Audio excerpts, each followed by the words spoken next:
résultats que les enseignants vont saisir dans Mosaic Portail.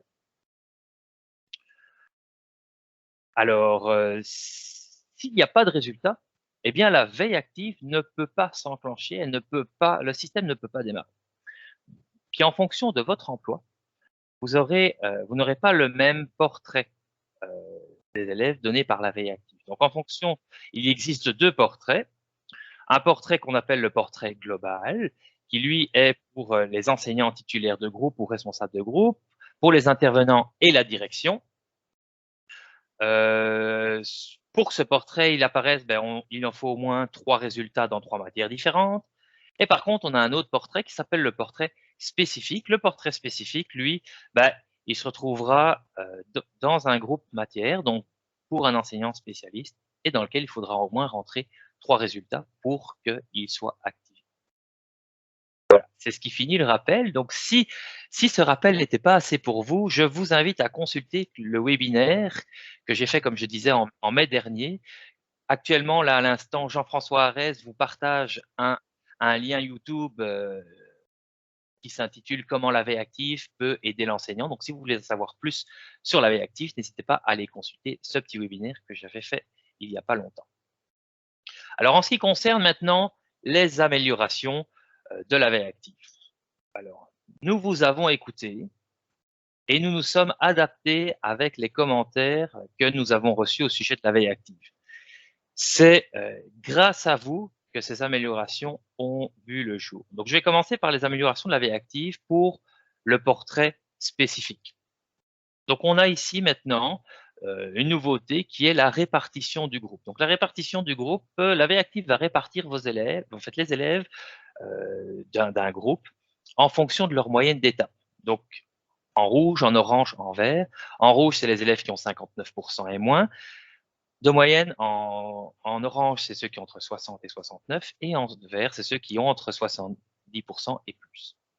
Ensuite, il y a, on se faisait beaucoup demander, pardon, ce que les catégories signifiaient. Donc ici, on a ajouté un point d'interrogation. Puis ce point d'interrogation, il va permettre justement de vous expliquer chacune des catégories. Donc, trésariste, ça correspond à quoi? Harris, ça correspond à quoi? Etc., etc. Comme ça pourra vous aider à comprendre pourquoi tel ou tel élève est placé dans une ou l'autre catégorie. Ensuite, on a également ajouté les photos des élèves dans chacune des catégories. Puis, autour de chacune des photos des élèves, on a ajouté un cercle. Ce cercle, vous pouvez le voir, il est d'une certaine couleur. Et cette couleur représente la couleur dans laquelle l'élève est classé dans la catégorie, en tout cas dans la répartition du groupe en fonction de sa moyenne d'étape. Si on fore un peu plus loin et qu'on clique sur la catégorie à surveiller, par exemple, on a ajouté la moyenne d'étape et donc en un coup d'œil, l'enseignant va être capable de connaître, l'enseignant ou l'intervenant va être capable de, en fait l'enseignant ici va être capable de connaître sa moyenne d'étape pour le cours, exemple de français ici. En plus de ça, on a mis un visuel, un graphique, qui va permettre de voir l'évolution des travaux pour la matière en tant que telle. Donc, il y avait plusieurs commentaires qui nous disaient je ne comprends pas pourquoi mon élève qui a de bonnes notes, par exemple, il se trouve dans une catégorie qui est à surveiller. Avec le graphique ici, ça va permettre de comprendre comment la veille active fonctionne et sur quoi elle s'est basée pour classer l'élève dans telle ou telle catégorie. En dessous de ce graphique-là, vous avez maintenant aussi la liste des résultats que l'élève a reçus durant l'étape en cours, donc qui vont être classés par compétences. Donc, autrement dit, c'est un peu le détail que j'ai encerclé ici en mauve, que j'ai encadré ici en mauve, pour le détail du graphique, finalement. Lorsque vous êtes sur le plan de classe, eh bien, la veille active, elle existait déjà. Vous allez me dire, oui, la veille active existait déjà, sauf qu'il y a une évolution. Maintenant, on a la possibilité de mettre en surbrillance les élèves qui se trouvent dans l'une ou l'autre catégorie. Ici, pour l'exemple, et là, je vais prendre le pointeur pour vous le montrer, j'ai passé mon curseur sur le bouton ici, en tout cas la catégorie à surveiller. Et en passant mon curseur sur à surveiller, j'ai des différents élèves qui apparaissent en surbrillance avec un rectangle bleu autour de leur photo. Vous remarquerez aussi que les couleurs de chacun des élèves autour de leur photo correspondent aux couleurs de la répartition du groupe. Donc, je vous rappelle, en fonction de leur moyenne d'étape, donc la couleur rouge, orange et vert. Et aussi, je profite du plan de classe pour vous mentionner que l'avis de félicitation n'est plus une catégorie, mais devient un avis qu'on peut mettre à n'importe quel, que la veille active pourra mettre à n'importe quel élève qui se trouve dans n'importe quelle catégorie maintenant. Avant, il y avait une catégorie avis de félicitation. Elle n'existe plus. Maintenant, c'est un petit avis avec ce petit logo qui apparaît sur l'élève pour une mention de félicitations. Donc là, on était dans le portrait spécifique pour un enseignant spécialiste. Maintenant, passons au portrait global. Puis pour le portrait global, là, je vous montre une vue d'un enseignant pour commencer. On peut voir l'état du groupe, donc qui est séparé, qui sépare les élèves en 3 couleurs. Donc, on a le rouge, l'orange et le vert. Alors, si vous voyez sur l'exemple ici, on a une 4e couleur qui est le gris, c'est pour un élève qui est non classé. Donc, un élève qui est non classé, ça veut dire qu'il n'a pas suffisamment de résultats, donc il est placé dans les non classés pour l'instant. Et là, vous pouvez voir que chacune des couleurs, en fait, l'état du groupe correspond à chacune des sous-catégories qui sont problématiques détectées, risques détectés et aucun risque détecté. Alors ici, vous voyez bien qu'on a changé les termes. On passe de ne répond pas aux attentes à, par exemple, une problématique détectée. Si vous voulez en savoir plus de nouveau sur chacune des catégories, vous allez pouvoir sélectionner le point d'interrogation qui est ici, que je montre avec mon curseur, que je montre avec mon point rouge, pour avoir plus d'informations sur à quoi correspond chacune des catégories. Je rappelle qu'ici, pour avoir ce portrait global-là, il faut au moins saisir 3 résultats dans 3 matières différentes. Si par exemple, on clique sur problématique détectée, on va voir apparaître les élèves qui sont dans problématique détectée et on va par exemple, Eric Frenette ici, qui a une problématique, puis que je peux aller forer dans chacune des matières, puis voir qu'en français, par exemple ici, en français, qu'est-ce qui est apparu? J'ai de nouveau la courbe des résultats qui apparaît et j'ai également la liste des résultats. Donc, pour un enseignant titulaire, il va avoir accès à l'ensemble des résultats pour l'ensemble des matières de ses élèves, si les évaluations, évidemment, si les notes ont été rentrées, si les résultats ont été rentrés. Ici aussi, on pourrait passer en mode classe, mais je vous le montre pas parce que c'est le même principe que pour le portrait spécifique, puis il faut que j'avance pour la suite. Alors, pour la suite, également, au niveau du portail de la direction et des intervenants, eux aussi, ils ont accès à la vue globale, sauf que là, vous verrez que le nombre d'élèves change évidemment puisque c'est pour l'école au complet, bien sûr. L'autre, le portail de l'enseignant, j'avais la vue pour son groupe dont il est titulaire. Donc là, ici, j'ai la vue pour l'école au complet.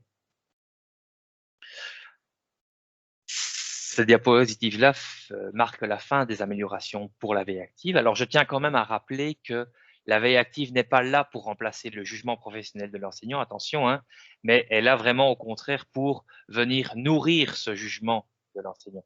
Donc, elle est vraiment là pour alerter, vous dire qu'il y a une situation plus problématique qui s'en vient, mais vraiment pas pour que l'enseignant, c'est vraiment pour que l'enseignant il interprète le tout par la suite, évidemment. Alors, l'arrivée du dossier d'aide particulière ou appelé DAP dans le portail. Alors, le dossier d'aide particulière, c'est un nouveau module de Mosaïque Portail qui va venir soutenir les membres de l'école pour mettre en place de l'aide pour un élève. Alors, ce qui est important de savoir, c'est qu'il va suivre l'élève tout au long de sa scolarité. Alors, dans l'avenir, on veut évidemment que le dossier puisse suivre l'élève à travers les CSS. Donc, s'il change de CSS, on aimerait bien que le dossier suive également. Pour ce qui est d'où ça vient le dossier d'aide particulière, quelles sont ses origines? Il y a quelque temps, on a eu une grande consultation au niveau des acteurs en éducation au Québec dans le but de connaître les irritants et les besoins au niveau du plan d'intervention dans le milieu. Donc, quand je dis une grande consultation, on a quand même consulté 450 personnes venant de 22 centres de services scolaires différents, de 12 régions administratives différentes. Donc, on est parti en consultation car on voulait créer un plan d'intervention national. Après toute cette consultation, on en est venu à des constats. Puis les constats sont que, le premier constat, c'est que actuellement, dans les écoles, il y a un grand nombre de plans d'intervention, et même la majorité, qui ne requièrent pas un encadrement légal. Avec par exemple, quand je dis encadrement légal, donc avec les rencontres avec les parents, avec les objectifs, etc. On a aussi comme constat que le plan d'intervention est un processus lourd, à la fois pour sa création et pour la consultation de dossier notamment. Consultation de dossier, pardon. Donc, pour en savoir plus, parce que là, pour savoir plus sur les origines, puis toute la consultation, on avait déjà fait un webinaire il y a quelques temps. Puis là, mon collègue Jean-François Arès vous partage à l'instant le lien de ce webinaire-là. Puis vous pourrez le consulter si vous voulez plus d'informations à ce sujet. En se basant sur les constats que je viens de présenter et puis toute la consultation que nous avons fait, nous avons ajouté une étape avant de réaliser le plan d'intervention. Puis on l'a nommé, on a donné un nom, puis on l'a appelé le plan préventif. Avant de réaliser le plan d'intervention, on va faire un plan préventif. Le plan préventif, c'est quoi? Ce sont tous les plans d'action qui existent déjà dans beaucoup d'écoles. Ce sont les moyens qui sont mis à l'essai. Le plan préventif peut être vu comme une aide ponctuelle pour un élève. C'est peut-être tant au niveau académique qu'au niveau du comportement. Donc, si par exemple l'élève est dans une mauvaise passe, il va falloir l'aider, d'accord? Puis on va pouvoir répondre à un besoin à ce moment-ci. Donc, c'est vraiment quelque chose qu'on va essayer avec un élève avant de passer au plan d'intervention, puis avec tout l'aspect légal et gouvernemental que ça implique. Sachez que seule la direction d'une école a le droit de créer un plan préventif pour un élève. Donc, c'est la direction qui va gérer tous les plans préventifs de son école. Après, il va être possible pour cette direction soit de déléguer à des responsables, comme les enseignants par exemple, des responsables de plan, mais la création du plan en tant que tel, c'est vraiment la direction qui doit la faire. Alors voici à l'écran le visuel justement d'un plan préventif pour la direction. Donc à quoi ça ressemble? Donc, ici on a, alors je ne sais pas si c'est à gauche ou à droite en fonction du partage d'écran, mais d'un bord vous avez la présentation de tous les plans, la liste de plans préventifs. Donc ça c'est quoi? Sachez qu'il y a un espace dans le portail direction dans lequel où tous les plans préventifs de son école vont être regroupés, que ce soit les plans de son école ou les plans dans ses dossiers, ça va être tout regroupé à la même place pour la direction notamment.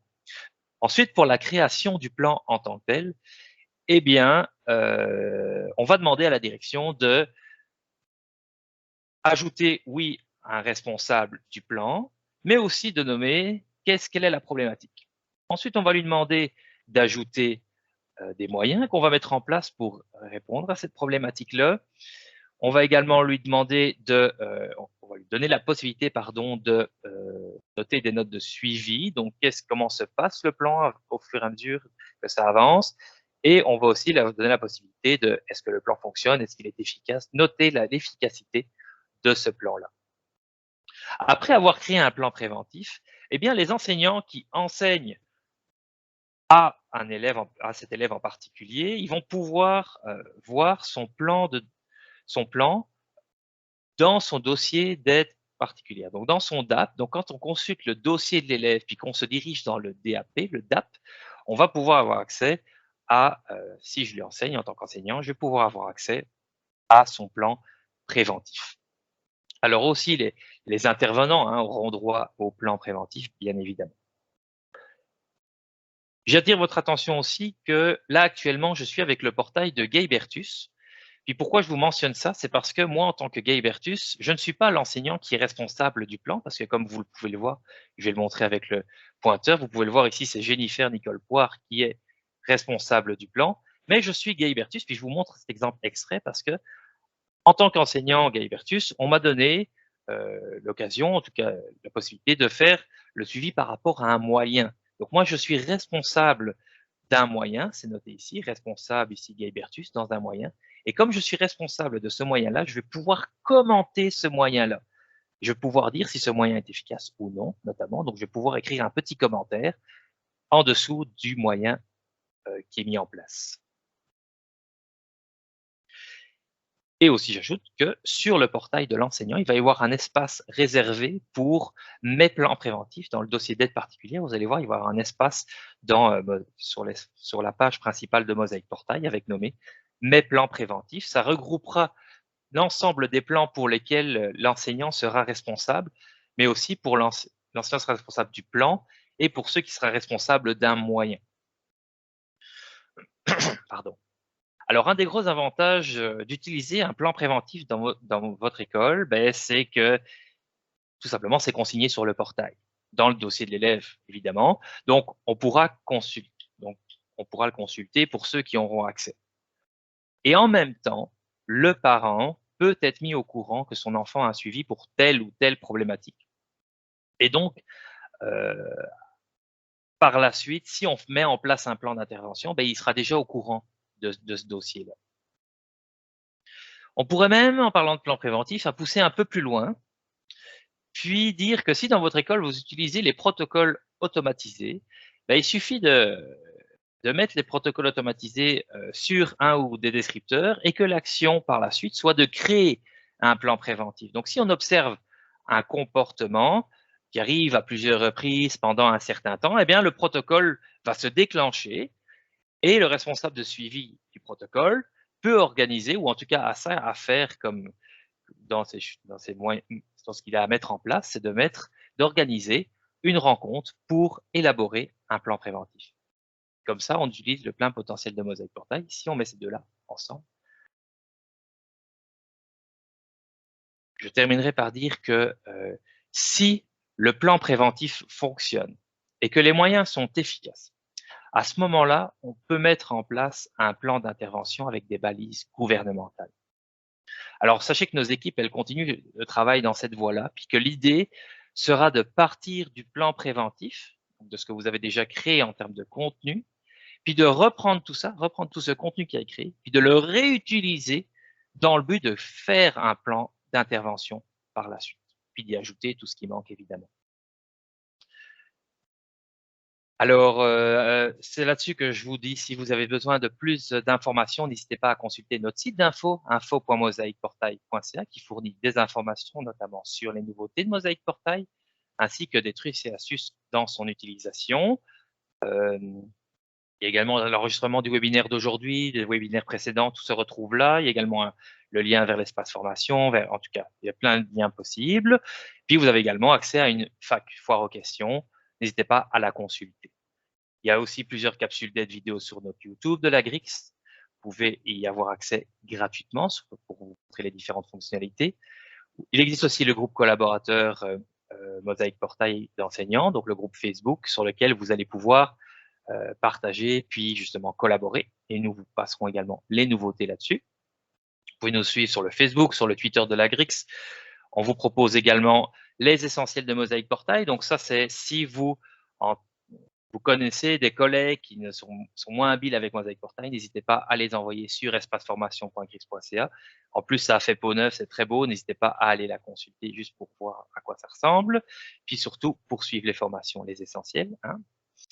Et on vous donne également accès à un environnement de démonstration Mosaic Portail. Vous rentrez mosaicportail.ca avec la notification qui est notée ici et le mot de passe. Alors, ce webinaire était vraiment une présentation de ce qui s'en vient. Sachez que vous aurez prochainement des webinaires complets sur ce que je viens de vous présenter avec chaque bouton à quoi il correspond. Quand on clique là-dessus, on arrive sur ça. Donc là, aujourd'hui, l'objectif était vraiment de vous présenter ce qui s'en vient. Alors, je vais passer la parole à mes collègues, voir s'il y a des questions qui sont… donc déjà, merci d'avoir suivi ce webinaire, mais maintenant, place aux questions. Donc, si vous avez des questions, n'hésitez pas, je le rappelle, à cliquer sur les deux petites bulles avec le petit point d'interrogation. Oui, on y va avec la première question qui était la catégorie est orange, on parle de la veille active, donc la catégorie était orange pour spécifique, mais jaune pour le global. Est-ce qu'il y avait une raison? Donc, c'est une bonne question. Je n'ai pas de réponse à ça. Peut-être que Jean-François, tu aurais une réponse à ça? Non, j'ai pas Ben, en fait, c'est pas les mêmes interprétations. Il y en a un qui c'est vraiment au niveau des notes, puis l'autre c'est vraiment au niveau du classement, au niveau de la problématique, là. Donc, c'est des choix qui ont été faits de couleur, là. Il n'y a pas de lien entre les deux, vraiment. Voilà. Pour l'autre question, je vous la pose telle quelle. Est-ce que UBO s'active automatique avec la veille active ou si on peut avoir seulement la veille? UBO, Vigo, probablement? Ouais, c'est ça. Je sais pas si c'est une Vas-y, correcteur. Jean-François, vas-y. Ouais, ben en fait, Vigo vient automatiquement avec l'activation de la veille active. Donc, il n'y a pas moyen de séparer ces deux outils-là, là.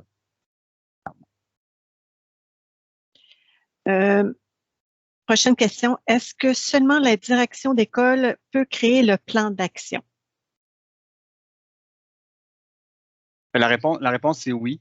Oui. Avec le dossier d'aide particulière, en fait, là, ce qu'il faut savoir, là, c'est que c'est la responsabilité de la direction. Donc, c'est pas n'importe qui peut ouvrir un dossier d'aide particulière, c'est pas n'importe qui peut ouvrir un plan d'action. Il y a une personne qui est responsable de ça et c'est la direction de l'école.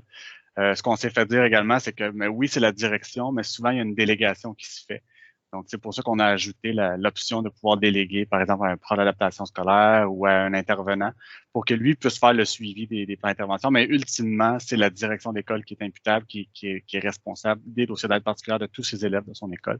Donc, c'est la raison pour laquelle c'est seulement la direction là, qui peut ouvrir le dossier d'aide particulière et ainsi le plan préventif. Voilà. Ensuite, est-ce que les plans ou les plans d'intervention et le DAP suivront l'élève tout au long de son parcours ou bien il y aura des resets à chaque année? Alors, je l'ai dit en début de présentation, peut-être que ça a coupé, mais oui, effectivement, ça suit l'élève tout au long de sa scolarité. La prochaine question, je pense qu'on y a répondu, mais je ne suis pas certaine. Le plan préventif est prévu pour quand? Non, on n'a pas répondu. En fait, ces améliorations de janvier là, qu'on présente présentement, donc tout ce qui est là, c'est ce qui s'en vient en début d'année 2022. Le dossier d'aide particulière, il est prévu. Les intentions de livraison, là, vraiment, c'est mi-février. Donc, dans ce coin-là, vous devriez avoir accès au dossier d'aide particulière. Mais vraiment, là, c'est sous toute réserve. Là. Présentement, on est encore en train de le développer. C'est pour ça qu'on n'a pas été directement dans Mosaic Portail. On vous montre des captures d'écran justement parce que ça peut encore changer, mais les grandes lignes sont là. Puis il va encore avoir des petites améliorations peut-être là, sur différents termes. Mais mi-février, là, c'est la date visée là, présentement, date d'aujourd'hui, pour le dossier d'aide particulière. Puis je réponds aussi à une question qu'il y a. Pour ce qui est de la veille active, ça, c'est mi-janvier, que c'est prévu. Encore une fois, ce qui est là, vous ne l'avez pas encore dans votre mosaïque. On veut prévoir justement parce que du jour au lendemain, vous allez avoir un changement dans votre mosaïque. Donc, on veut vous préparer à ça, préparer les enseignants à ça pour montrer qu'il y a une amélioration, mais que vous soyez au courant des améliorations mi-janvier. C'est ce qui est prévu. Parfait. Prochaine question. Est-ce que le profil direction d'école dans le compte démonstrateur rendra disponible le plan préventif? Donc, dans le compte démo qu'on a habituellement, ce que je comprends, est-ce qu'on va voir ça, le plan préventif? Oui, il va y avoir cette notion-là, là, quand ça va être disponible, il va y avoir une notion du plan préventif. Je le prends en note pour être certain, là, mais il faut que les fonctionnalités soient accessibles via notre site démo. Ça, c'est ouais. Voilà. Parfait. Ensuite, le DAP, est-ce qu'il sera possible de l'activer par école ou par organisme? Est-ce qu'il est actif pour tout le monde dès que nous avons Mosaic Portail? Comment on compte l'offrir? On n'a pas cette réponse-là présentement. Ce qu'on voulait, c'était par école, en fait. Faut voir, il va y avoir une certaine interrupteur là, on confirme que ça va être par école. Donc, oui, ça va être par école l'interrupteur. Voilà. J'ai eu cette confirmation-là. Parfait. Prochaine question. Est-ce que le DAP va suivre l'élève même s'il change de CSS? C'est dans la vision que le dossier d'aide particulière appartienne à l'élève. Cependant, avec tous les niveaux de confidentialité qu'il peut y avoir, si on change de commission scolaire, il y a des règles, des consentements à donner, autant pour le parent ou l'élève si c'est aux adultes. Ça, on ne l'a pas mentionné, mais ça peut aller aussi jusqu'aux adultes. Donc, le dossier d'aide particulière va être pour tous les niveaux. Mais oui, c'est ce qui est prévu. Ça ne sera pas présentement, c'est pas dans la livraison de mi-février. Mais oui, c'est dans l'optique que ça appartient à l'élève et non nécessairement à l'établissement scolaire. Prochaine question. Quel est le moment prévu pour le plan d'intervention? Très bonne question. Très bonne question. Le moment prévu, j'aime le mot prévu. En fait, on devrait débuter les travaux pour le plan d'intervention au courant de 2022. Sous toute réserve encore une fois, mais c'est la suite logique du plan préventif, comme Jérémy le mentionnait, là, de terminer le plan préventif pour pouvoir créer des plans d'intervention en fonction du plan préventif. Donc, on devrait commencer à travailler dessus sous peu. Là. Parfait. Si vous avez d'autres questions, on vous invite à les indiquer dans la section questions et réponses. Pour l'instant, il n'y en aurait plus pour le moment. Donc, je peux peut-être donner 1 ou 2 minutes, 1 minute pour les questions. Je n'en vois plus dans la section questions et réponses. Il n'y en a plus dans la question-réponse, effectivement. Il y en a plusieurs qui sont rentrés dans la conversation. On va regarder la conversation. Je pense que j'ai répondu à ça. Sont déjà disponibles? Non. Pour le moment, c'est que les notes qui sont considérées pour la veille active, Dominique. Éventuellement, le volet comportemental et le volet assiduité va être dans la veille active. C'est dans une phase prochaine. Mais présentement, la veille active ne contient que les notes académiques pour le moment. Mais c'est à venir là, pour ce qui est de l'assiduité et le comportement. On mettre toutes les infos dont on a besoin. C'est aussi dans la vision. Éventuellement, on veut vraiment créer un dossier d'aide particulière numérique, là, comme ça se trouve là, dans les bureaux de la secrétaire ou du directeur, le papier. Là, on veut pouvoir mettre des rapports qu'un psychologue pourrait mettre, qui pourrait rendre, là, évidemment, tout ce qui est public, là, qui peut être lu par n'importe qui. Là. Donc oui, c'est dans l'objectif de mettre n'importe quoi. Là, vraiment, on crée le plan préventif, mais on aimerait pouvoir déposer des pièces jointes à cet effet-là dans le dossier d'aide particulière numérique. Je vais laisser les questions. Les protocoles automatisés, ça serait important de rappeler que ça aussi, c'est dans le portail des directions. Donc, les directions peuvent créer les protocoles automatisés. Donc, c'est important de le savoir aussi. Voilà, il n'y a pas de nouveau là, pour les protocoles automatisés. Là, je vois là, dans le fond, ça fait partie de l'évolution du produit. Là. Toutes les demandes d'amélioration sont rentrées, sont regardées. Je vois à quoi vous faites référence, M. Adbelatif. Mais vraiment, là, ça fait partie du webinaire actuel, là, mais oui, il y a des choses qui s'en viennent au niveau du protocole. Là, toutes les demandes ont été acheminées. Reste à voir si ça va être fait là, en début d'année.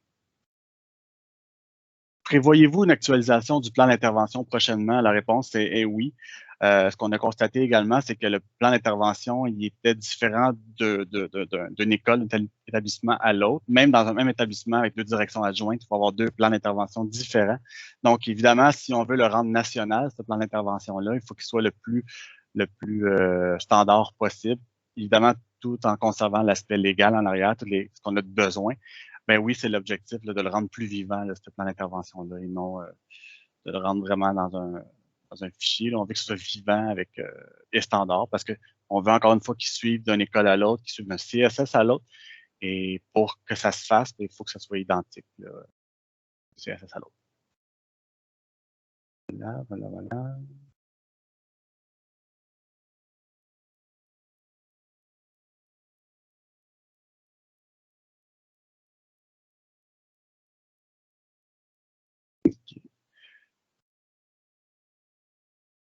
Ça semble bon. Audrey, est-ce qu'il y a d'autres questions au niveau questions-réponses? Pas vraiment.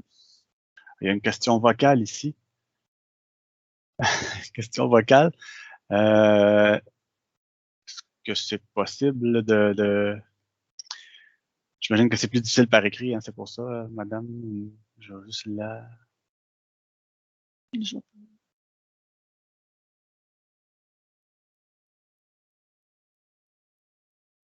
C'est possible. As-tu une main?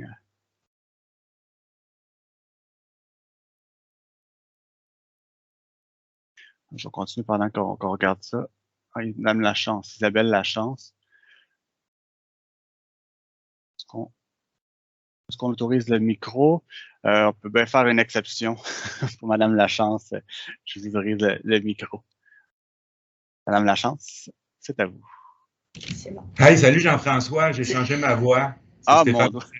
Salut Stéphane. Ça va? Oui, toi aussi? Dans le fond, c'est super, là, bravo pour les maquettes, c'est génial.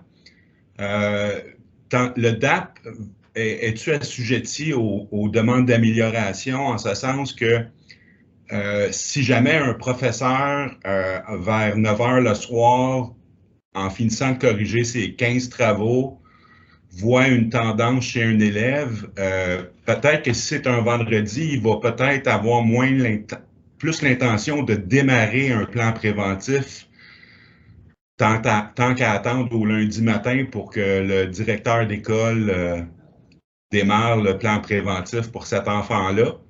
Et suite à ça, est-ce que c'est toutes les directions d'école qui peuvent assigner un plan préventif à des enseignants ou c'est seulement le directeur? C'est toutes les directions d'école qui peuvent. Ça, pour répondre à cette question-là, si on est directeur, on a accès à cette possibilité-là. Pour ce qui est de l'autre question, là, pour pouvoir créer un plan préventif, je comprends la question de dire, ben là, OK, on voit tel élève, semble avoir une problématique à corriger. On peut pas ouvrir un plan préventif comme ça parce qu'on veut ouvrir un plan préventif. Quand on ouvre un plan préventif, c'est pour essayer des choses. C'est un plan d'action qui doit être quand même pensé. Puis ça va impliquer probablement peut-être un intervenant, un psychoéducateur, un orthophoniste. Donc, pour impliquer ces gens-là pour des moyens à l'essai, ben ça prend quand même une certaine. On peut pas ouvrir un plan comme ça. C'est pour ça que la direction est aussi impliquée parce que ça fait partie des ressources qu'on peut rendre disponibles pour l'élève. Donc c'est la raison pourquoi que c'est la direction d'école qui est là présentement. Mais écoutez, c'est sûr que c'est un processus. C'est suite à notre consultation qu'on a fait là. Donc c'est sûr que c'est toujours possible au changement. Reste à voir est-ce que le processus doit changer.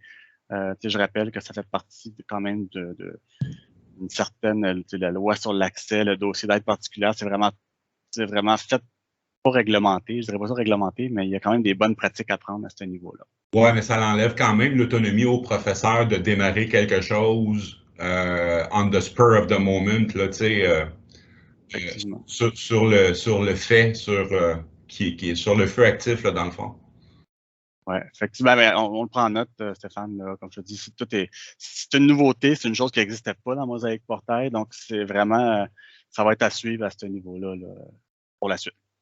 Je te remercie beaucoup, Jean-François. Bonne journée. Merci à toi, pareillement. Jean-François, c'est Isabelle Lachance, la vraie Isabelle Lachance. J'ai une question, par exemple, par rapport à ce que Stéphane disait. Est-ce que c'est prévu aussi que pour l'instant, c'est sûr que c'est juste les directions d'école, mais est-ce qu'il va y avoir aussi un flux de travail qui permettrait quand même à l'enseignant même s'il ne commence pas un plan d'intervention, de signaler le désir d'un plan d'intervention. Comme ça, ben, c'est pas dans des courriels un peu partout. Supposons qu'il y a 5 enseignants qui vendredi soir, comme Stéphane disait, veulent en partir un, ben, il ferait quand même ce genre de flux de travail qui ferait la demande, qui serait évalué, mais ça serait quand même à une place pour la direction d'école.